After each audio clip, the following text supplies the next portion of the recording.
රසායනික විද්‍යාව ඉගෙන ගන්න ඔබ වෙනුවෙන්ම තමයි මම මේ වීඩියෝ එක හැදුවේ.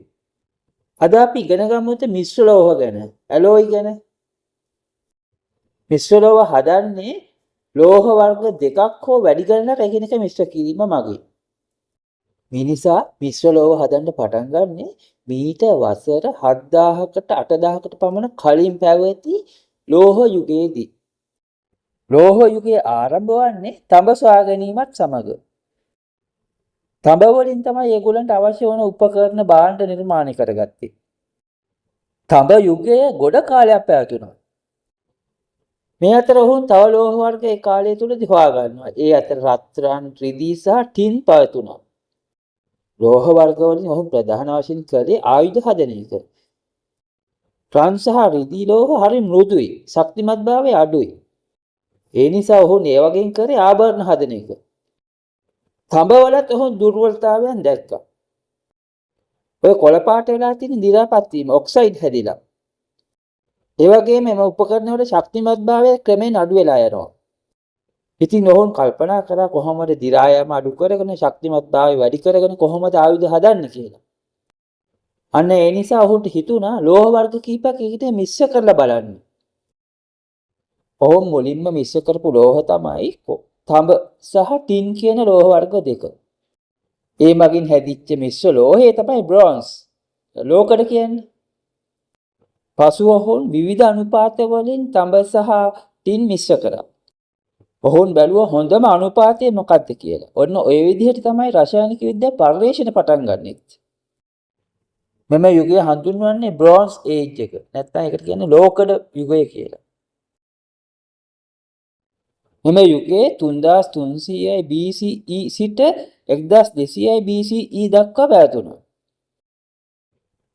හොඳයි. එහෙනම් අපි දැන් බලමු මිනිසා විසින් එදා මෙදා තුර නිෂ්පාදනය කරන නිර්මාණය කරන ලද මිශ්‍ර ලෝහ වර්ග මොනවද කියලා.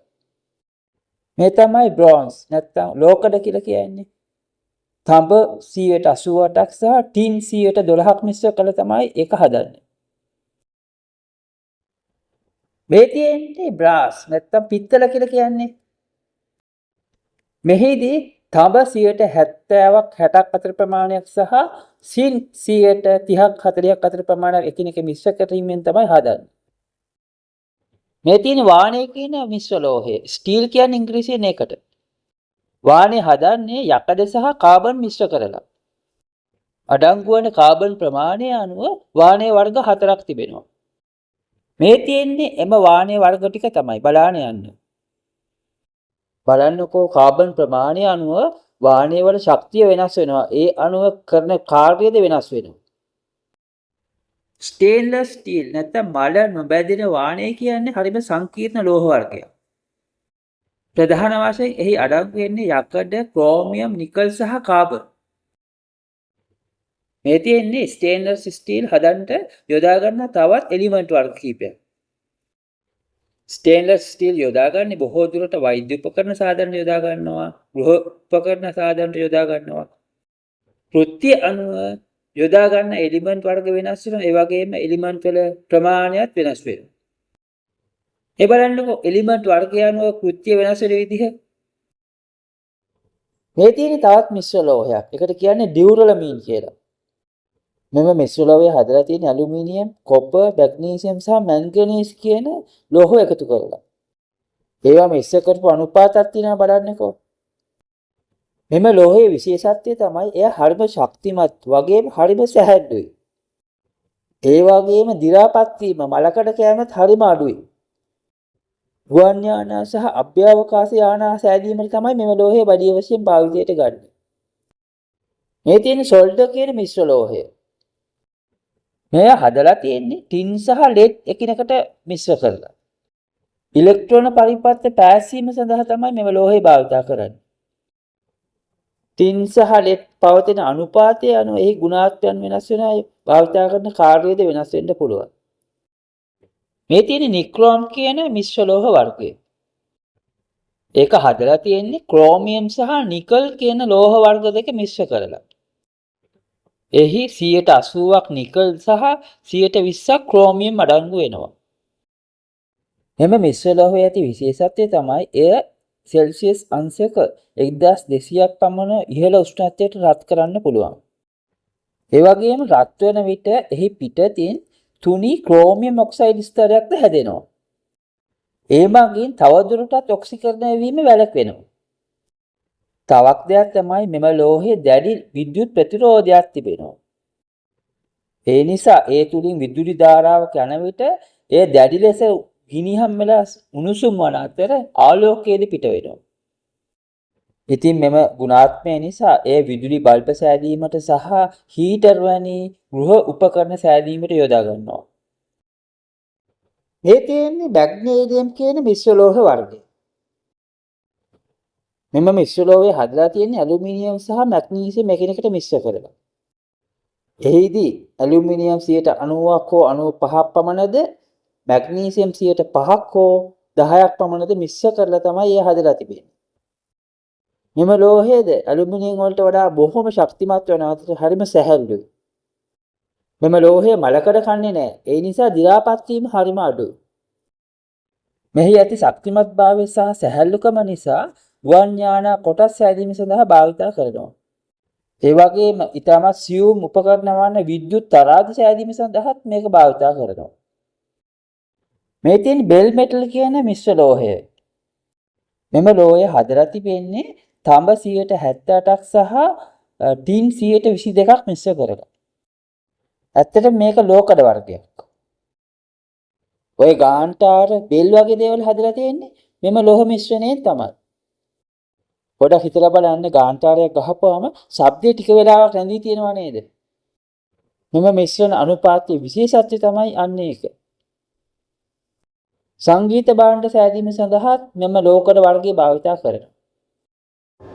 මේ තියෙදි ගන් මෙටල් කියන මිශ්‍ර ලෝහ වර්ගය. එම ලෝහ වර්ගය හදලා තියෙන්නේ කොපර් 87ක්, ටින් 10ක් සහ සින්ක් 3ක් එකතු කරලා. මෙම ලෝහ වර්ග ප්‍රධාන වශයෙන් යොදා ගන්න අවි ආයුධ හදීම සඳහා යොදා ගන්න. ඒ වගේම බෙයාරින් වර්ග, ගියර් වීල් හදන්න, ඒ වගේම වෑල් වර්ග හදන්න යොදා ගන්න ලබනවා. මේ තියෙන්නේ ස්ටර්ලින් සිල්වර් කියන මිශ්‍ර ලෝහ වර්ගය. මෙම මිශ්‍ර ලෝහය හදලා තියෙන්නේ සිල්වර් 92.5ක් සහ කොපර් 7.5ක් එකිනෙක මිශ්‍ර කිරීම මගින්. පිරිසුදු සිල්වර් හරිම මෘදුයි, හරිම නම්‍යශීලී. ඒ නිසා තමයි ස්ටර්ලින් සිල්වර් හදන්න සිදු වුනේ. මෙම මිශ්‍ර ලෝහය මගින් ආභරණ වැනි දේවල් හදනවා, හැඳි, ගෑරුප් වැනි දේවල්, කෝප්ප, පිඟාන් වගේ දේවලුත් හදනවා. තව ගොඩක් දේවල් හදන්න පුළුවන් මේ මගින්. පිරිසුදු රත්තරන් කියන්නේ හරිම මෘදු ලෝහයක්. ඒක ශක්තිමත් භාවය හරිම අඩුයි. කැරට් 24 කියන්නේ පිරිසුදු රත්තරන්. එහි ශක්තිමත් භාවය අඩු හින්දා වෙනත් ලෝහ සමග මිශ්‍ර කරලා ගෝල්ඩ් ඇලෝ හදනවා. රත්තරන් සමග මිශ්‍ර කරන ලෝහ වර්ග දන්නවද මොනවද කියලා? කොපර්, සිල්වර්, සින්ක්, නිකල්, ඒ වගේම ඇලුමිනියම් යකඩ වගේ දේවලුත් මිශ්‍ර කරනවා. මිශ්‍ර කරන ලෝහයේ අණුව රත්තරන් වල පාට වෙනස් වෙනවා. මම මීට කලින් රත්තරන් ගැන විශේෂ වීඩියෝ එකක් කරලා තිනවා. ඔයාලට පුළුවන් හොයලා බලලා පොඩ්ඩක් ඒක නැවත බලන්න. මෙන්න මේ chart එකේ තිබෙන්නේ මිශ්‍ර කරන ලෝහ වර්ගයේ අණුව ගෝල්ඩ් ඇලෝ වල පාට වෙනස් වෙන ආකාරය. මිශ්‍ර කරන ප්‍රමාණයන් පවා තිබෙනවා. හොඳට අධ්‍යයනය කරලා බලන්න. මම විශේෂ ප්‍රතික්‍රියාවක් ගැන කියලා දෙන්නද?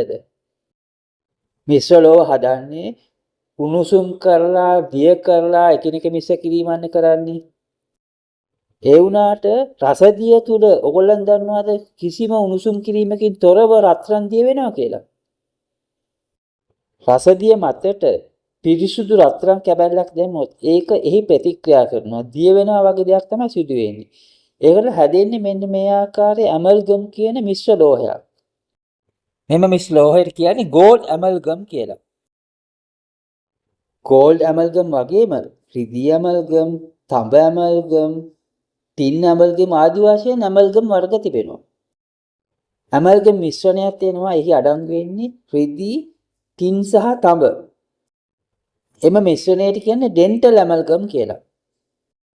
දීර්ඝ දත් පිරවීම සඳහා තමයි මෙම ඩෙන්ටල් ඇමල්ගම් භාවිත කරන්නේ.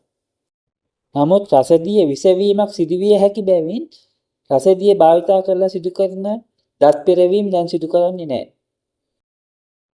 අපි මිශ්‍ර ලෝහ ගොඩාක් ගැන කතා කරා නේද? හොඳයිද?